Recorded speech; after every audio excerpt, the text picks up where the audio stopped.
তাবিঈদের মধ্যে মুহাম্মদ ইবনে সিরিন খুব ভালো স্বপ্নের ব্যাখ্যা জানতেন। এক লোক এসে মুহাম্মদ ইবনে সিরিনকে বলল যে আমি দেখলাম আমার ছেলে পানি খেতে খেতে পেটটা এত বড় হয়ে গেছে। এই একই স্বপ্ন আরেকটা লোকও দেখলো, দেখে এক মূর্খের কাছে জিজ্ঞেস করলো। সে বলল, সর্বনাশ, এত বড় পেট হয়ে গেছে, তোমার ছেলে তো মারা যাবে। ঠিকই কয়েকদিন পরে ছেলেটা মারা গেল। আর একই স্বপ্ন দেখে এই লোক মুহাম্মদ ইবনে সিরিনকে জিজ্ঞেস করেছিল, উনি বলেছেন যে তোমার ছেলে তো অনেক বড় আলেম হবে। ঠিক তাই হয়েছে, ওই ছেলে অনেক বড় আলেম হয়েছে। তো ফাইন্না রুইয়া তাকাউ আলা মা তুআব্বার, স্বপ্নের ব্যাখ্যা তেমন হয় যেমন এটার ব্যাখ্যা করা হয়। রাসূল সাল্লাল্লাহু আলাইহি ওয়াসাল্লাম একবার স্বপ্নে দেখলেন যে তিনি ওনাকে দুধ দেয়া হয়েছে, বাটিতে দুধ খাচ্ছেন, পরে আঙ্গুলের ফাঁক থেকে দুধ বেরোচ্ছে। এই সামান্য একটু দুধ রাসূল সাল্লাল্লাহু আলাইহি ওয়াসাল্লাম উমরে ফারুককে দিলেন। সাহাবারা বললেন, মাযা আউয়ালতা বিহি ইয়া রাসূলুল্লাহ, এটা তাওয়িল কি? তখন বললেন, আউয়ালতু বিহি আল ইলম, এটা দিয়ে আমি জ্ঞান বুঝিয়েছি। মানে উমরে ফারুকের আল্লাহ তাআলা অনেক জ্ঞান দিবে। স্বপ্নে কেউ দুধ খাচ্ছেন, এটা আপনার জ্ঞানের প্রতীক। রাসূল সাল্লাল্লাহু আলাইহি ওয়াসাল্লাম স্বপ্নে দেখলেন লোকজন দাঁড়ানো, কারো গায়ের জামা এতটুকু, কারো এতটুকু, কারো হাঁটু পর্যন্ত, আর উমরে ফারুক জামা একেবারে টেনে হিচড়ে যাচ্ছে। তো সাহাবারা বললেন, মাযা আউয়ালতু বিহি ইয়া রাসূলুল্লাহ, এই স্বপ্নের তাওয়িল কি, ব্যাখ্যা কি? রাসূল সাল্লাল্লাহু আলাইহি ওয়াসাল্লাম বললেন, আউয়ালতু বিহি আদ-দীন আত-তাকওয়া, এটা দ্বারা আমি দিনদারি বুঝিয়েছি। মানে উমরে ফারুকের দিনদারি অনেক বেশি। স্বপ্নে কেউ ছোট জামা দেখলে তার দিনদারি কমতেছে, এটার একটা আলামত। তো এই জন্য হুট করে স্বপ্নের কথা কাউকে শেয়ার করতে নেই।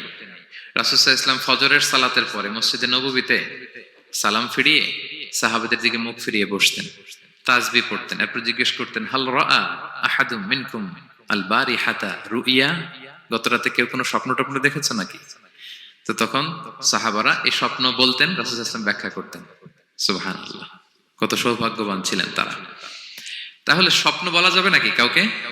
না। খুবই শুভাকাঙ্ক্ষী, আপনার একেবারে ক্লোজ ফ্রেন্ড, তাকে বলতে পারেন। আর অনেক বড় আলেম যিনি ভালো ব্যাখ্যা করতে পারবেন, আপনাকে গাইড করতে পারবেন, তাকে বলবেন।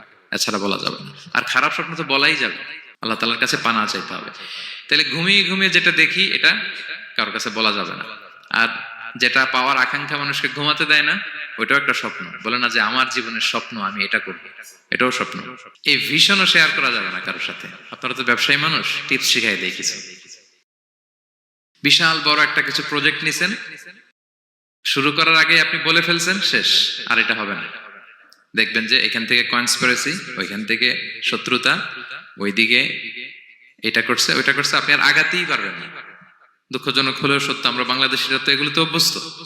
সবার মধ্যে কম বেশি জেলাসি কাজ করে ন্যাচারালি, আমাদের বাংলাদেশিদের এটা আরো বেশি। আমি আমার প্রায় আলোচনাতে বলি যে আমাদের জাতীয় খেলা হাডুডু হওয়ার কারণ হচ্ছে এই খেলার ধরনটাই এমন, একজন সামনে যেতে চায়, 10 জন পা ধরে পিছনে টানতে চায়। তা আপনি আপনার ভিশন শেয়ার করলে বিপদে পড়ে যাবেন।